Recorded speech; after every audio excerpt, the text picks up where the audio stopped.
Halo, selamat malam Tribuners. Jumpa lagi bersama dengan saya Fenty Novianti dalam tayangan Lampung 24 Jam.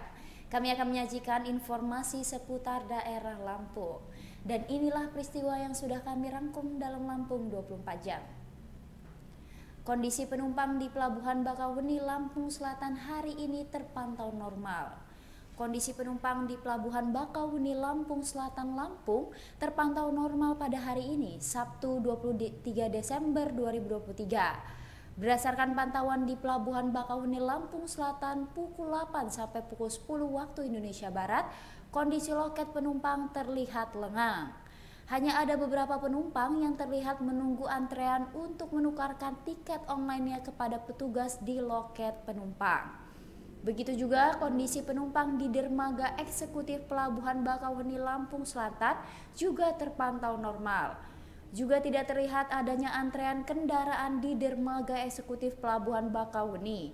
PT ASDP Indonesia Ferry telah memasang tali pembatas dan rambu lalu lintas atau petunjuk bagi kendaraan roda 2. Rencananya PT ASDP Indonesia Ferry akan membuat jalur khusus untuk pengendara roda 2 untuk mengurai kemacetan. Dalam pelayanan angkutan Hari Raya Natal 2023 dan Tahun Baru 2024, PT ASDP Indonesia Ferry cabang Bakauheni, Lampung Selatan menerapkan radius batasan aksesibilitas pembelian tiket ferry online.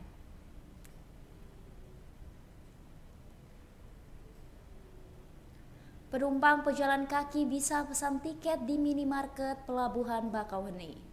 Penumpang pejalan kaki bisa memesan tiket di minimarket Pelabuhan Bakauheni, Lampung Selatan hari ini Sabtu 23 Desember 2023. PT ASDP Cabang Bakauheni, Lampung Selatan memberlakukan aturan pembelian tiket penyeberangan berjarak 4,24 km dari titik terluar pelabuhan mulai Senin 11 Desember hingga seterusnya.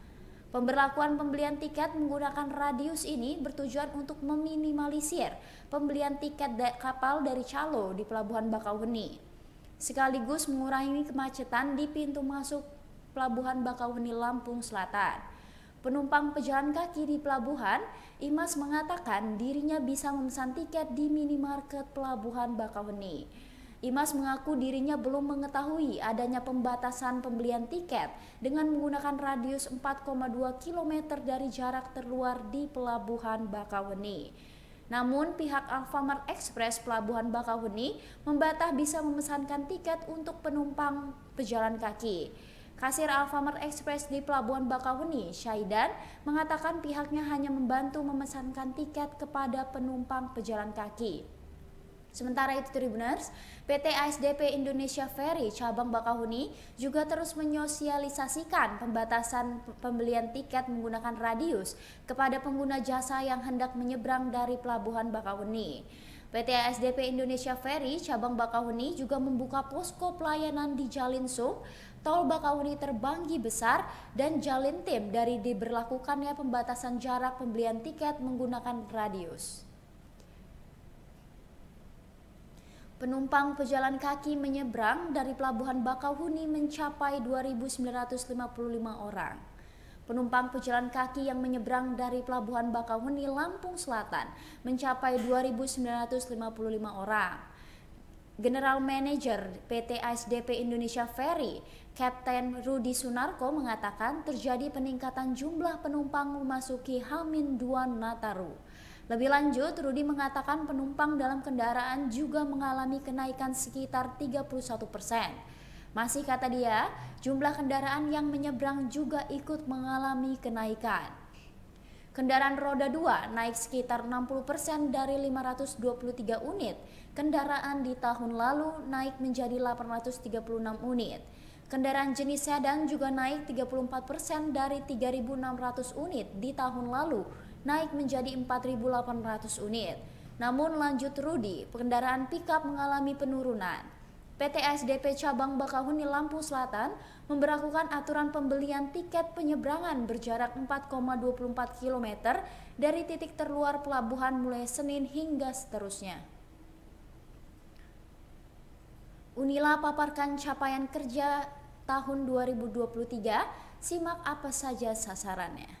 Universitas Lampung mengadakan kegiatan Sarasehan, Unila dan media massa Lampung di Hotel Radisson Lampung pada Jumat 22 Desember 2023. Rektor Unila yakni Lusmelia Afriani mengatakan kegiatan ini bertujuan untuk memaparkan capaian-capaian kinerja Universitas Lampung di tahun 2023. Wakil Rektor Bidang Perencanaan Kerjasama dan TIK Unila, Ai Ahadiat, mengatakan capaian kerja Unila tahun 2023 diantaranya PSDKU Waikanan. Unila bekerja sama dengan Kabupaten Waikanan berhasil mendirikan program studi di luar kampus utama. Program PSDKU adalah salah satu upaya Unila untuk meningkatkan peran Unila dalam bidang pembangunan nasional dan daerah, terutama dalam peningkatan aksesibilitas, pendidikan tinggi, dan pembangunan sumber daya manusia di Kabupaten Waikanan. Adapun program studi yang dibuka dan telah terselenggara, proses perkuliahan adalah D3 akuntansi dengan jumlah mahasiswa sebanyak 40 orang. Lalu ada hibah tanah oleh pemerintah. Tanggal 21 September 2023 menjadi tonggak bersejarah bagi Unila, sebab melalui kolaborasi dan sinergitas antara Unila dan pemerintah Provinsi Lampung, Unila mendapatkan hibah lahan seluas 150 hektar di Kota Baru untuk pengembangan sarana pendidikan di daerah tersebut. Penandatanganan prasasti hibah lahan dilakukan oleh Rektor Unila, Lusmelia Afriani, dan Gubernur Lampung Arinal Junaidi. Libur Nataru, Sanggar Beach dibanjiri pengunjung luar Lampung. Memasuki libur panjang Nataru, Sanggar Beach dibanjiri wisatawan dari luar Lampung Selatan pada Sabtu 23 Desember. Sanggar Beach merupakan tempat wisata terbaru yang saat ini sedang hits di kalangan wisatawan yang lokasinya berada di Kelurahan Waiurang, Kecamatan Kalianda, Kabupaten Lampung Selatan, Lampung. Lahan seluas 2 hektar milik wisata Sanggar Beach, Kelurahan Waiurang ini diisi dengan beragam fasilitas menarik. Fasilitasnya seperti kafe, panggung musik, gazebo, dan tempat santai gratis, serta ada ATV, spot foto, musola, toilet, hingga playland.